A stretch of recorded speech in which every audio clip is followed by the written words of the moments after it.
Muy buenos días, bienvenidos todos a la charla o seminario técnico online que consiste en el diseño sismorresistente de estructuras aporticadas de concreto armado, enfoque conceptual.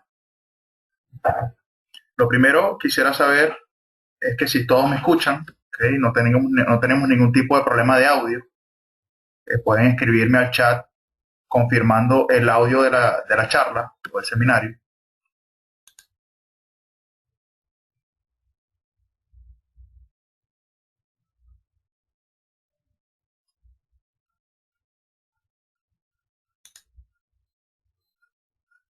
¿Okay? Ya varios me escriben que sí, está todo bien. Entonces podemos dar inicio a este seminario. ¿Okay? Esto consiste en varias charlas que se van a dictar aproximadamente unas por mes en el área de estructuras, geotecnia, sismoresistencia, ¿okay? Instalaciones sanitarias. ¿Okay? Esto es una iniciativa que tuvo la División de Sísmica y Adiestramiento, que pertenece al Grupo Sísmica. ¿Okay? Estas charlas y seminarios están avaladas por la Universidad de Carabobo, que es la institución que tenemos acá en Valencia, ¿okay? En Venezuela. Y la idea es que nos vayamos familiarizando y poder discutir de todos estos temas técnicos que son bastante interesantes. ¿Okay?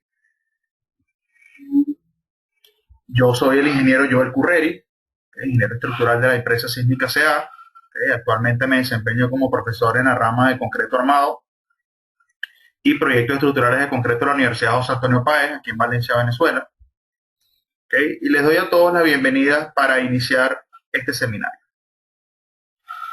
¿En qué consiste? ¿No? Nosotros queremos mostrar acá es conceptualmente, ¿okay? Sin ningún tipo de fórmula o procedimiento, explicar cada artículo a qué se refiere, ¿okay? O cuál es la intención de la normativa para diseñar sismoresistentemente estructuras aporticadas de concreto reforzado. ¿Okay? Para ello, iniciamos con una presentación donde muestra las placas tectónicas que se muestran en el mundo. ¿Okay? Un mapa mundial donde vemos las placas tectónicas. ¿Okay? Podemos establecer que muchos de estos fenómenos o los fenómenos que hacen que una tierra tiemble pueden consistir en explosiones naturales y provocadas por el hombre, algunos impactos de meteoritos, colapsos de cavernas, actividades volcánicas o movimientos tectónicos. ¿Okay? Estos últimos, sobre todo, son los que vamos a tocar en esta área. ¿Okay? Son los que principalmente nos interesan en el área de la ingeniería. Podemos ver una distribución de sismicidad mundial, ¿okay? Donde podemos comentar que las deformaciones relativas que tienen lugar en zonas de contacto de las placas ocurren en franjas relativamente estrechas y cercanas a sus bordes, pudiendo ocurrir lentamente en forma continua o bruscamente en forma de terremotos. ¿Okay? Ya que las deformaciones ocurren predominantemente en los bordes entre las placas, es de esperarse que la ubicación de los terremotos se concentre en sus proximidades. ¿Okay? Podemos apreciar claramente todos esos punticos negros son la distribución de sismicidad en el mundo y coincide exactamente con la unión entre las placas tectónicas. Ante esto podemos establecer una respuesta a las edificaciones ante eventos sísmicos, ¿okay? Mostrando una cronología en el tiempo de terremotos ocurridos. Podemos empezar con Chile en 1960. ¿Okay? Vemos claramente una edificación totalmente destruida, totalmente devastada en el suelo. ¿Okay? Podemos irnos a 1964 con el terremoto de Alaska. ¿Okay? Vemos claramente ahí cómo se ve un desnivel en la carretera, prácticamente dejando incomunicada esa zona de la ciudad. Podemos ver un caso del terremoto del 67 de Caracas, Venezuela, ¿okay? Donde podemos ver que en 1965 teníamos una edificación completa, totalmente normal, y en el 67, cuando ocurrió el terremoto, la vemos totalmente devastada. Vemos claramente cómo todas las placas del entrepiso, era un edificio aproximadamente de 10 niveles, quedaron unas encima de las otras, ¿okay? Totalmente devastada, grandes pérdidas humanas en este terremoto. ¿Okay? Estas son respuestas de edificaciones que no esperamos o que no queremos. ¿Okay? Podemos ver otra imagen del terremoto de Caracas en el 67, donde podemos observar claramente un edificio devastado y los edificios adyacentes totalmente de pie. ¿Okay? Podemos asumir directamente que fue un problema de diseño, un problema de de control de calidad del material, no de repente un efecto local de sitio. ¿Okay? Vemos que las edificaciones que están a sus costados o al lado permanecieron totalmente de pie.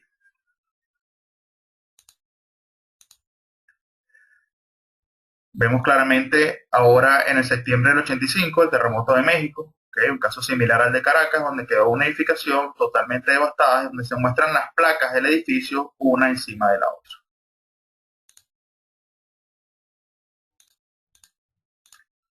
Terremoto de Norwich, pues en el 94. ¿Okay? Este terremoto causó grandes avances en la ingeniería sismo resistente porque dio inicio a grandes investigaciones. ¿Okay? El gobierno americano se dio cuenta que las pérdidas económicas y humanas eran tan devastadoras en los terremotos anteriores que decidieron después de esto poder invertir en el conocimiento para poder crear nuevos documentos, nuevas normativas, nuevas filosofías de diseño que permitieran a los ingenieros poder hacer diseños adecuados para obtener una respuesta sísmica de las edificaciones un poco más adecuada. ¿Okay?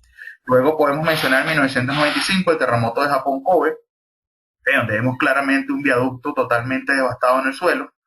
Este tipo de respuestas no queremos evidenciarlas, ya que pudiera dejar totalmente incomunicado una ciudad o un país. Podemos observar claramente todo el pandeo longitudinal de las barras, prácticamente un cizallamiento por corte, había poco acero de refuerzo transversal, totalmente devastado este viaducto. En 1997, terremoto de Cariaco, Venezuela, el edificio Miramar en Cumaná, también era un edificio de seguros. Esto era antes del terremoto, y luego del terremoto quedó totalmente devastado. Prácticamente no quedó nada. Este edificio cumplía con una serie de irregularidades, prácticamente un núcleo de ascensor de muros y un núcleo de escaleras, que prácticamente hacían que el centro de rigidez quedara muy desplazado con respecto al centro de cortante, donde se produjo una gran torsión, lo que generó grandes pérdidas económicas humanas en esta ciudad. El edificio Miramar, unos restos de sus elementos estructurales. En ese mismo terremoto de Cariaco, Venezuela, se encuentra la escuela Valentín Valiente, una edificación bastante pequeña de 2 niveles, pero que constaba también de muchas irregularidades, muchas irregularidades de torsión, control de calidad de los materiales, falta de tallado en los elementos estructurales, de concreto reforzado. Tenía una irregularidad muy marcada que es la columna corta, que prácticamente hizo que quedara totalmente destrozado. Esto fue en Haití en el 2010. Un comentario aquí adicional es que los terremotos no toman en cuenta la clase social de las personas. Esta es la casa presidencial, prácticamente quedó destruida. Seguimos con Puerto Príncipe, Haití en el 2010. Luego nos podemos ir a Chile, igualmente en el 2010, a pesar de que no existieron, o que la respuesta a las edificaciones o de la mayoría de las edificaciones fueron correctas, bueno, algunas de ellas no presentaron un correcto funcionamiento, como mostramos en la figura. Y como último en la cronología, de estos terremotos mencionados, básicamente lo más importante, tenemos el de Japón en el 2011, que a pesar de tener aceleraciones de terreno bastante marcadas, prácticamente no ocurrió casi nada. Buenas respuestas a las edificaciones, pocas pérdidas económicas, pocas pérdidas humanas y básicamente solo unas alertas de tsunami. Entonces, de esto sí tenemos que aprender y queremos que las edificaciones se comporten como ocurrieron en ese país. Entonces, un poco también para mencionar, para dar un preámbulo a nuestra charla, es que, por ejemplo, en esta respuesta de esta edificación podemos observar que está totalmente destrozada, prácticamente en escombros. Podemos observar en los elementos estructurales que quedan, en los círculos rojos, que prácticamente no tenían acero de refuerzo o tenían un mal detallado. En la figura de arriba prácticamente no tenemos acero longitudinal y en la parte inferior de abajo no tenemos prácticamente acero de refuerzo transversal. Importante en el concreto reforzado, para que tenga un buen desempeño ante la acción sísmica y pueda tener una buena respuesta, va a influir totalmente en la colocación y detallado del acero de refuerzo. Esa es la intención que queremos mencionar en esta charla, cómo o en qué consiste cada artículo detallado, por qué y cuál es su razón. Entonces podemos entender por riesgo sísmico, que depende de una amenaza sísmica y de una vulnerabilidad estructural. La amenaza sísmica obviamente es algo que no podemos controlar, es algo natural, ¿ok? Simplemente tenemos que saber cómo llevar esa energía y poderla canalizar. ¿Ok? ¿Cómo podemos canalizar y hacer un buen comportamiento y que las estructuras tengan una buena respuesta? Bueno, controlando la vulnerabilidad, ¿okay? Teniendo buenos diseños, haciendo buena ingeniería, controlando la calidad de los materiales y realizando y generando que la construcción se genere como está indicado en los planos de detalle. Por lo tanto, entonces, la ingeniería sísmica es el área de la ingeniería civil que se encarga de estudiar la respuesta de las edificaciones ante movimientos sísmicos y garantizar un comportamiento adecuado de la misma. Los principales objetivos de la ingeniería sísmica son entender la interacción entre los suelos y la infraestructura, ¿okay?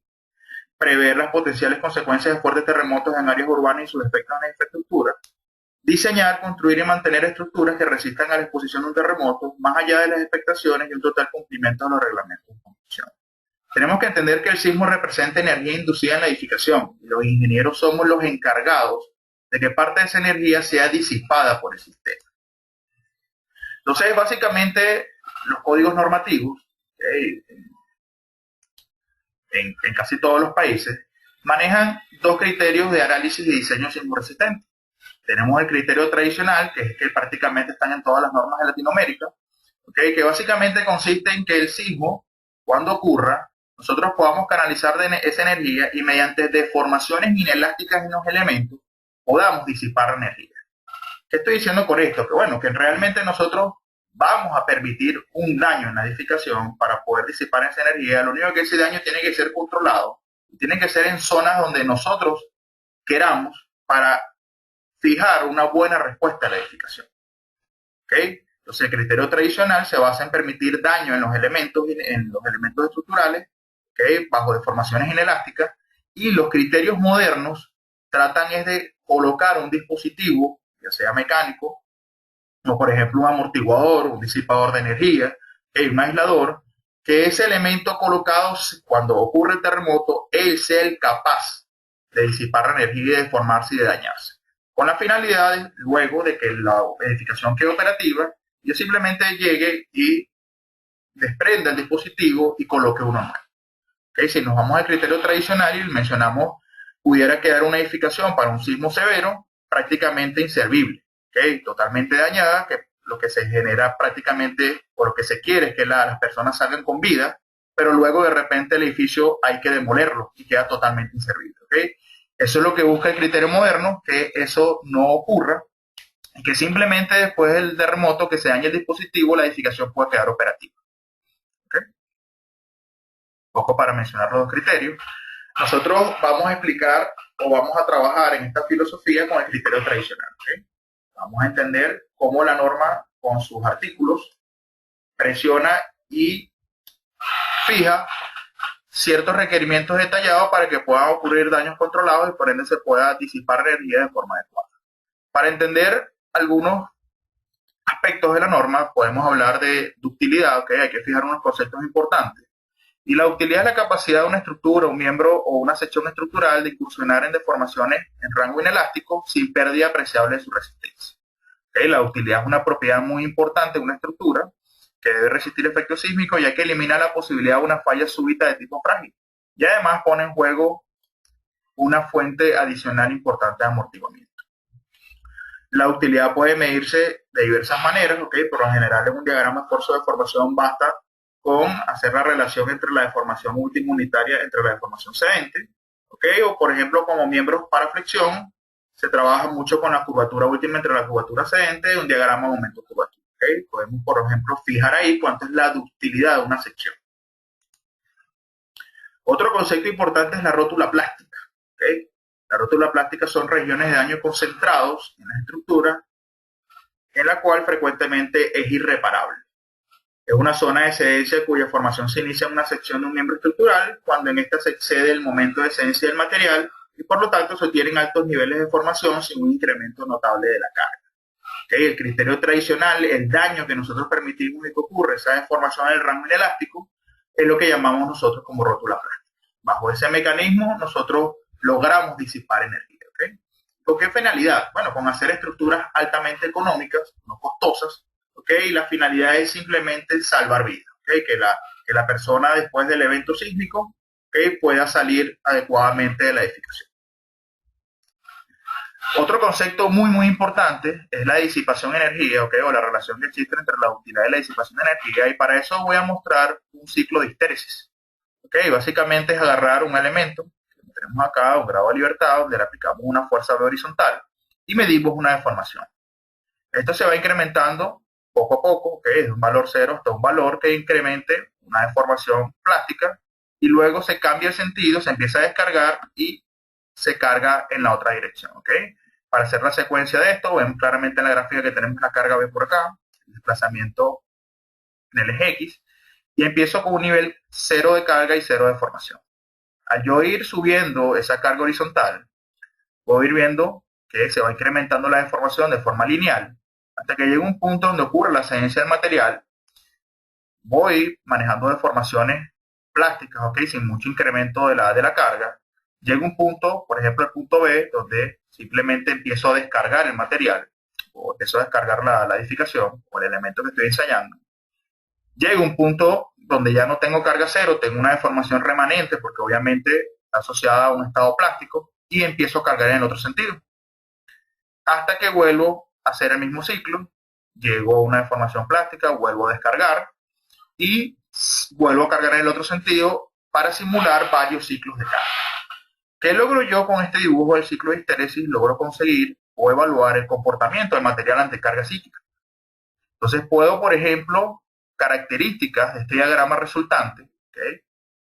Es, por ejemplo, el área BG, desplazamiento máximo 1, que representa la energía de absorción transformada en energía cinética y por ello es de vuelta al sistema, ¿okay? El comportamiento elástico del material. Y si ahora yo veo el área OABG,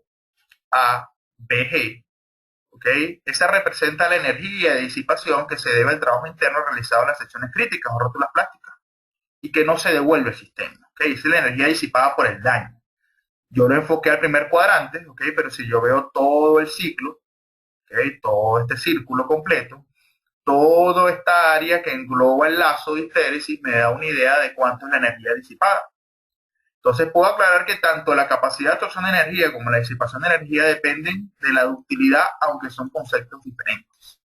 Entonces aquí puedo mostrar, por ejemplo, un comportamiento dúctil, ¿okay? Donde puedo mostrar la primera gráfica de la izquierda, es un sistema de pórticos resistentes al momento, donde al ser evaluado mediante muchos ciclos de histéresis, vean que tengo muchos lazos, ¿okay? Por aquí empezó el ciclo 1, aquí viene el ciclo 2 y el ciclo 3, fui creando una curva global de histéresis. Puedo ver claramente un ciclo estable, ¿okay? Como evidencio, veo la pendiente de ese diagrama, veo que no se degrada, ¿okay? Prácticamente no voy perdiendo rigidez a pesar de que voy teniendo deformaciones plásticas, ¿okay? Veo que no existe pérdida apreciable de su resistencia, incluso a mayor ciclo voy como que permitiendo obtener más resistencia. Y si veo el área bajo la curva, que es lo que estábamos mencionando en la gráfica anterior, vemos que es bastante grande y ordenada, ¿okay? Esto me da un indicio de que él tiene una gran capacidad de disipación de energía. ¿Okay? ¿Por qué el concepto de utilidad es diferente en disipación de energía? Porque simplemente la utilidad es la capacidad que yo tengo de formarme inelásticamente sin pérdida de la resistencia. Yo en un solo ciclo puedo generar una deformación muy alta, inelástica. Y si la divido contra la sedente, obtengo una alta utilidad. Pero si yo solamente logro eso en un ciclo de carga, no logro una capacidad de disipación de energía importante. ¿Por qué? Porque no logro un lazo gordo. Entonces, aparte de que el elemento o el material sea dúctil, yo necesito que esté bien detallado para que pueda generar grandes ciclos de estrés, ¿okay? Si me voy a la parte derecha de la gráfica, veo un ejemplo de un sistema estructural de arrastramiento concéntrico, un sistema un poco más rígido. Veo claramente un diagrama muy diferente al de la izquierda. Veo que ante muchos ciclos de carga, incluso por aquí hay un número 94, 95, 87, ¿okay? Son bastantes ciclos de carga que simulan realmente lo que puede ocurrir en un sismo. Veo claramente cómo, a pesar de que la resistencia ante los primeros ciclos no se ha perdido, para los últimos ciclos la resistencia ha decaído. ¿Okay? Puedo ver también a una apreciable pérdida de su rigidez. ¿Okay? Veo cómo la pendiente en los primeros ciclos tiene una buena marca y luego va decayendo, ¿okay? O se va degradando, que hace también que el ciclo, ¿okay? O los lazos, ¿okay? Esa área bajo la curva se ve estrangulada, ¿okay? Esto es lo que se le conoce como estrangulamiento.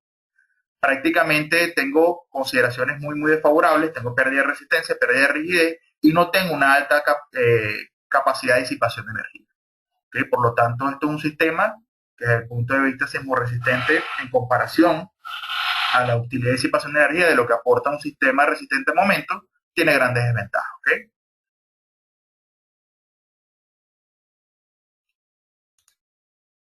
Por lo tanto, las normativas sismorresistentes comunes, ¿ok?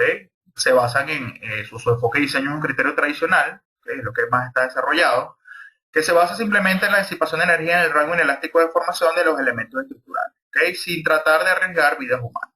Entonces, lo primero que establecen estas normas es como objetivo que los criterios de análisis y diseño para edificaciones que ocurran en movimientos sísmicos tienen como objetivo proteger vida y aminorar los daños esperados en las edificaciones, ¿okay? Y asimismo tratar de mantener operativas las edificaciones esenciales.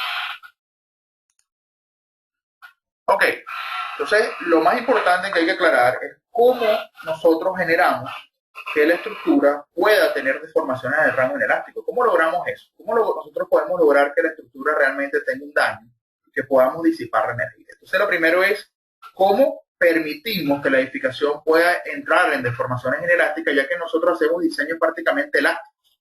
Entonces, en cada una de las normativas sismorresistentes asociadas a cada país manejan un factor de reducción de respuesta, ¿okay? O un factor de ductilidad, que se encarga básicamente de dividir la ordenada del espectro de respuesta elástica para obtener así el espectro de diseño.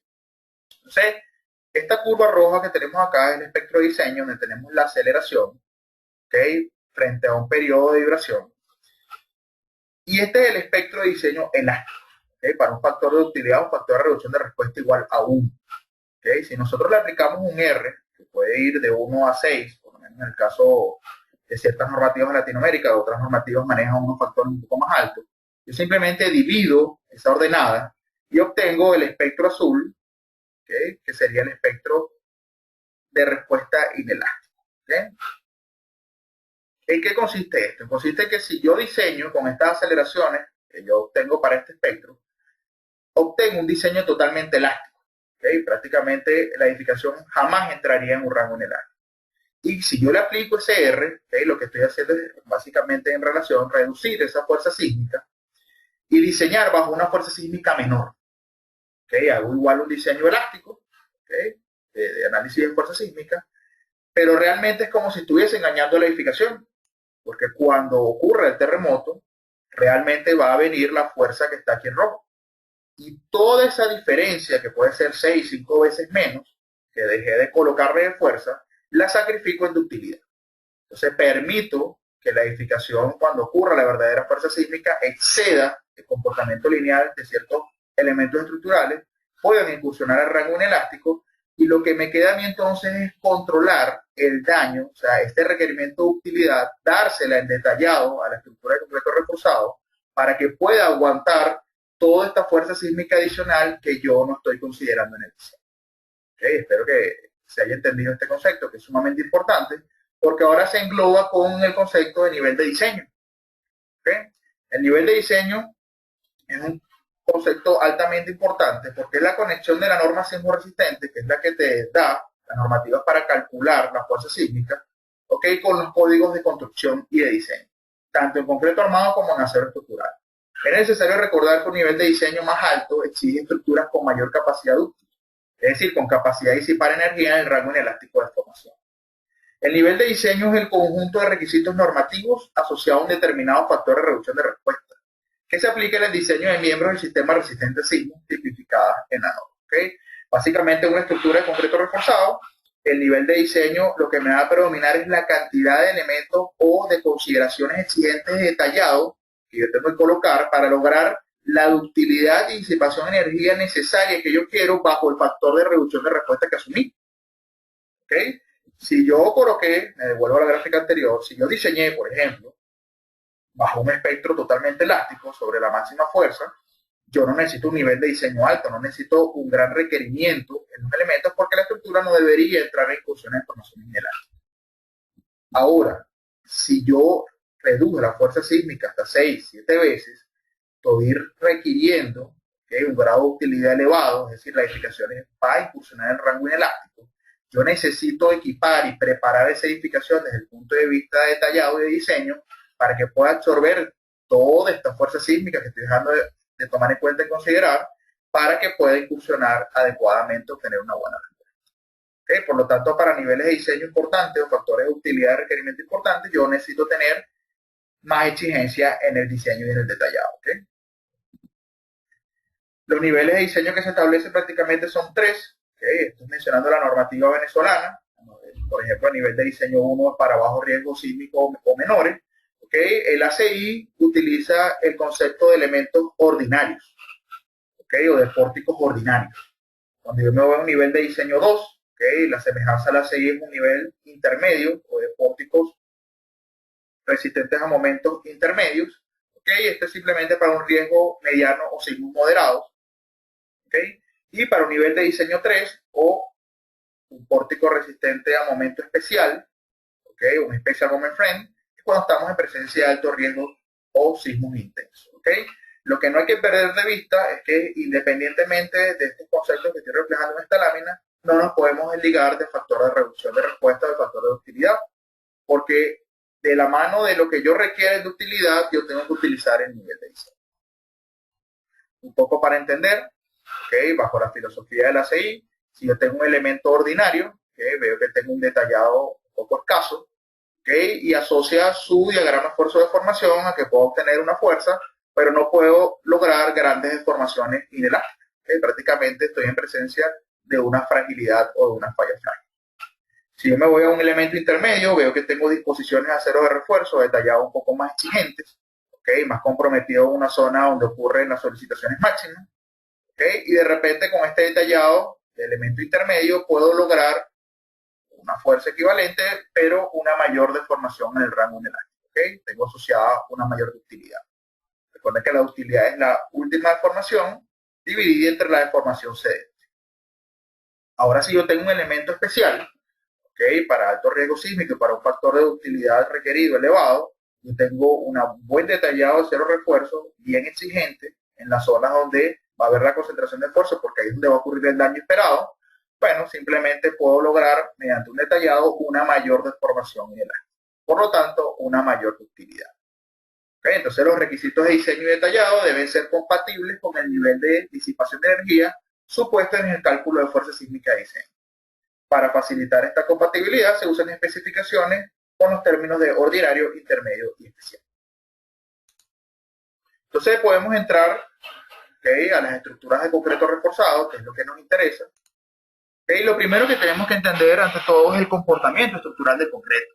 ¿Okay? Se observa en su diagrama de esfuerzo de formación ante carga monotónicamente creciente, ¿okay? Que el concreto tiene un comportamiento lineal en sus primeras etapas de carga, ¿okay? Y luego empieza a tomar una curva no lineal, y luego cuando se compromete a un estado inelástico no tiene una grande deformaciones en ese estado. Particularmente está asociado a una falla frágil, ¿okay? Y asociada igualmente a una solicitación de compresión, y en tracción prácticamente su resistencia es muy limitada. En las estructuras de concreto reforzado se puede reducir o eliminar el comportamiento frágil propio del concreto simple si se mantienen bajos esfuerzos de compresión en el concreto y si se diseñan y refuerzan los elementos estructurales de manera que su capacidad esté regida por la resistencia del acero de refuerzo. Otra forma muy efectiva de proporcionar utilidad al concreto es mediante confinamiento. ¿Okay? Entonces claramente podemos mostrar una figura aquí abajo donde el acero de refuerzo transversal prácticamente es escaso, ¿okay? Y es muy delgado en comparación con el acero de refuerzo longitudinal. Prácticamente esto no hace que se desarrolle un diagrama de esfuerzo de formación donde genere una ductilidad o una deformación inelástica un poco más allá de la deseada. ¿Okay? Entonces simplemente ya empezamos a deducir, ¿okay? Que en el elemento concreto, para que pueda tener un comportamiento dúctil, todo va a depender del acero de refuerzo. ¿Okay? Incluso si yo ahora, en vez de un diagrama de esfuerzo de formación ante carga monotónicamente creciente, evalúo el comportamiento del concreto simple ante cargas de compresión pulsante, ¿okay? Yo puedo ver unos ciclos de carga. Simplemente yo arranco de carga cero, incremento la carga compresión, llego a un nivel, ¿okay? Donde sobrepaso su límite elástico, lo comprometo a un límite no lineal, descargo, y cuando descargo totalmente, en vez de pasar a una carga de tracción que no tiene mucho sentido porque el concreto no es capaz de resistir, vuelvo a aplicar una carga de compresión. Y así voy. ¿Ok? Comprimo hasta cierto nivel, descargo y cuando estoy a punto de quitar la carga vuelvo a aplicar una carga de compresión y esto es lo que asemeja a un ciclo de carga pulsante a compresión. Entonces, ¿qué cosas podemos observar en esta gráfica del comportamiento del concreto? Inicio con una rigidez y una resistencia, que ante el segundo ciclo de carga pareciera que se mantiene, ya el tercer ciclo de carga empiezo a encontrar una pérdida de la rigidez y una pérdida de la resistencia. Okay, al cuarto ciclo sigo y si evalúo los últimos ciclos con los primeros ciclos prácticamente perdí toda la rigidez y perdí toda la resistencia. Okay, esto prácticamente me da un indicio a mí de que el concreto no es el material más óptimo, okay, o más deseado para el comportamiento sismo resistente, okay, tiene un comportamiento totalmente inestable y no deseado. Okay. En cambio ahora si yo me voy al acero de refuerzo, veo su diagrama de esfuerzo de formación ante carga monotónicamente creciente, veo que la diferencia es la capacidad de deformación en el rango inelástico que tiene, es decir, posee una gran ductilidad. ¿Okay? Incluso que si yo ahora lo asemejo a comportamientos de ciclos de histéresis, veo claramente cómo su rigidez inicia, ¿okay? De esta forma, comportamiento elástico, lo llevo a un comportamiento no lineal y veo que para muchos ciclos de carga no pierdo la rigidez, incluso gano resistencia debido al fenómeno de sobreresistencia que tiene este material.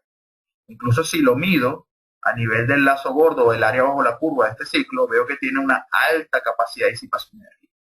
Entonces, el material más idóneo para las edificaciones sismorresistentes es el acero de refuerzo. Por lo tanto, los capítulos que basan el detallado o el diseño de edificaciones sismorresistentes de concreto armado, básicamente basa en la buena colocación y en el buen detalle de los elementos para lograr un comportamiento que simule este efecto. Entonces, hay una alta relación, ¿okay?, que tenemos que entender entre la ductilidad, disipación de energía y rótula plástica. ¿Okay? Entonces, es indudable que la estructura sismorresistente tiene que poseer una gran ductilidad, ¿okay?, un buen detallado para lograr una gran ductilidad, para poder tener grandes deformaciones en el rango inelástico y provocar la formación de articulaciones plásticas en sitios estratégicos y por ende disipar toda la energía posible en estas zonas. ¿Okay? Esto aquí se muestra una figura de acero estructural, ¿okay?, en concreto es un poco difícil conseguirlo. Pero básicamente, si yo tengo un sistema porticado de columnas y vigas, ¿okay?, las consideraciones normativas para pórticos resistentes a momento, lo que me van a dar son todas las condiciones de detallado y de colocación de acero y de exigencias que yo tengo que poseer para que la edificación, cuando yo reduzca la fuerza sísmica y ocurre terremoto, yo pueda incursionar en grandes deformaciones inelásticas, es decir, proporcionar esa ductilidad para que puedan tener grandes deformaciones en el rango inelástico y provocar rótulas plásticas en los elementos deseados, por ejemplo, en las vigas. ¿Okay? Un sistema de vigas y columnas me conviene que el daño ocurra en la viga y no ocurra en la columna. ¿Okay? Y por ende disipar toda la energía.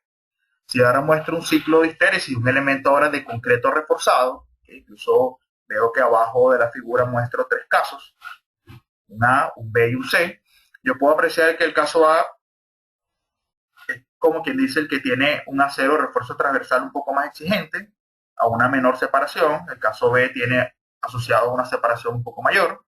Y el caso C tiene una separación mucho mayor. Si yo evalúo este ciclo de histéresis, veo ahora algo más real, porque lo habíamos evaluado en base al concreto solo, que era un comportamiento indeseable, habíamos evaluado el acero, que era un comportamiento altamente deseable, altamente satisfactorio. Ahora podemos encontrar un combinado. ¿Okay? Vemos claramente cómo en la gráfica empiezo con una rigidez, no tengo apreciable pérdida de la resistencia, la voy ganando hasta muchos ciclos de carga que la voy perdiendo poco a poco. Y sí, ante muchos ciclos tengo una pérdida de rigidez, ¿okay?, y tengo un estrangulamiento. ¿Okay? Vean que el lazo aquí se va cortando. ¿A qué se debe esto? Bueno, esto es un elemento concreto reforzado, no lo podemos evitar, ¿okay?, porque todos estos estrangulamientos, pérdida de rigidez, están asociados a mecanismos de falla frágil. Entonces, obviamente eso es lo que la norma quiere controlar. Pero no nos salvamos del agrietamiento del concreto. ¿Okay? El concreto, cuando entra en tracción a un valor muy pequeño, ya se empieza a agrietar y se empieza a agrietar evolucionadamente. Por lo tanto, nosotros generalmente con el confinamiento y la colocación del acero de refuerzo transversal, lo que logramos es tener un núcleo efectivo, ¿okay?, no tan agrietado, que nos permita poder obtener ciclos de histéresis estables, ¿okay?, o poder ocasionar esa utilidad de formación, esa utilidad, esa disipación de energía que queremos. ¿Okay? Por lo tanto, a una mayor exigencia en el detallado, por ejemplo, una menor separación de tribus, yo logro una menor degradación de esa rigidez, ¿okay?, un menor agrietamiento que me permite a mí comprometer el ciclo de histeresis. Eso es lo que quería mostrar en esta gráfica. Muestro en la pantalla dos tipos de fallas. Podemos reflejar una falla dúctil, donde se muestra la pérdida del recubrimiento, y una falla frágil prácticamente donde no había cero refuerzo transversal. El concreto quedó totalmente triturado y prácticamente en esa figura no tiene capacidad portante. Entonces vamos a establecer la filosofía del diseño estructural de sismos resistentes. Entonces, como primero tenemos que establecer un diseño por capacidad, que básicamente se basa en limitar los mecanismos de falla frágiles y propiciar los mecanismos de falla dúctil. Tenemos que elegir y establecer el patrón de falla adecuado de los elementos fusibles que entrarán en incidencia durante el evento sísmico. Tengo que identificar o saber cuál va a ser el elemento fusible en mi sistema estructural. En este caso estamos hablando de estructuras aporticadas. El elemento fusible es lo que llamamos el elemento que se va a dañar, o que va a ocurrir el daño concentrado cuando ocurre el sismo para poder tener esas deformaciones elásticas y por ende disipar energía. Por ende, en nuestro sistema aporticado, nuestro elemento fusible va a ser la viga. Y un patrón de falla que tenemos que afianzar es que la falla sea por flexión. Jamás puede ser una falla por cortante, una falla por adherencia o una falla por pandeo, porque son mecanismos de falla frágiles. Entonces en eso se basa el diseño por capacidad. Yo voy a limitar todos los posibles mecanismos frágiles asociados a esas solicitaciones que comprometen el buen funcionamiento, la buena respuesta a la edificación, y voy a propiciar todos los mecanismos de falla dúctiles que son de flexión, para que yo pueda obtener el comportamiento deseado. Los elementos fusibles deben ser capaces de desarrollar incursiones inelásticas significativas de manera estable y de disipar energía durante un evento sísmico. Para ello se deben controlar debidamente las posibles fallas frágiles que puedan ocurrir en cada uno de ellos y diseñar el resto de los elementos del sistema resistente a sismo con la condición de que permanezcan en el rango elástico, al presentarse las fallas dúctiles o rótulas plásticas esperadas en los fusibles, para así evitar el colapso de la estructura. Esto es algo sumamente importante, porque esto se logra mediante el sismo amplificado. Si mi elemento de disipación de energía va a ser la viga, yo necesito preparar que la columna permanezca totalmente en rango elástico, para que únicamente el daño ocurra en la viga. Podemos establecer unos requisitos geométricos, de elementos sometidos a flexión en pórticos especiales resistentes a momentos, o vigas de nivel de diseño 3 o vigas especiales. Por lo menos tenemos ciertos requisitos geométricos que establece el código ACI. No vamos a tanto a mencionar la fórmula, sino simplemente a ver en qué consiste ese requisito. Y podemos evaluar como, por ejemplo, que las relaciones LN, que es la luz libre de la viga, sea mayor o igual a 4 veces D, la altura útil de la sección, y que B, el ancho de la viga, sea mayor a 0,30H, tienen como objetivo evitar que la utilidad de la viga sea limitada por problemas de pandeo lateral derivados de la excesiva esbeltez del ángulo. El ancho mínimo de 25 centímetros que exige la norma, que podemos tener, además de estar vinculado también con los problemas de pandeo lateral, persiguen que en marcos dúctiles las secciones de la viga tengan una zona de compresión y que se logre un núcleo confinado que pueda proporcionar elevado. Entonces la mayoría de las normativas establecen simplemente lo que hay que revisar, que la luz libre sea mayor a 4 veces la altura útil, que el ancho mínimo sea 25 centímetros, pero no te explican para qué, o qué conlleva violar tú ese número. Entonces, eso es lo que queremos en esta presentación, explicar conceptualmente por qué nosotros tenemos que cumplir con este criterio. Me voy ahora a los requisitos de refuerzo longitudinal de elementos especiales a momento, como las vigas. Entonces, el requisito del refuerzo longitudinal tiene que ver con la cuantía geométrica, que es el porcentaje de acero de refuerzo colocado en una sección útil de concreto. Y si se usan cuantías de refuerzo bajas, sensiblemente inferiores a la correspondiente por la falla balanceada, se obtienen de utilidades muy importantes, comparables a la del acero de refuerzo. Si nosotros usamos cuantías geométricas relativamente bajas, lo que estamos logrando es una alta deformación en el acero de refuerzo que sobrepasa la deformación cedente, por lo tanto, estamos ocasionando una gran deformación inelástica que nos propicie la utilidad que queremos. El acero de compresión nos hace crecer apreciablemente la resistencia, pero sí da lugar a un incremento importante de la utilidad.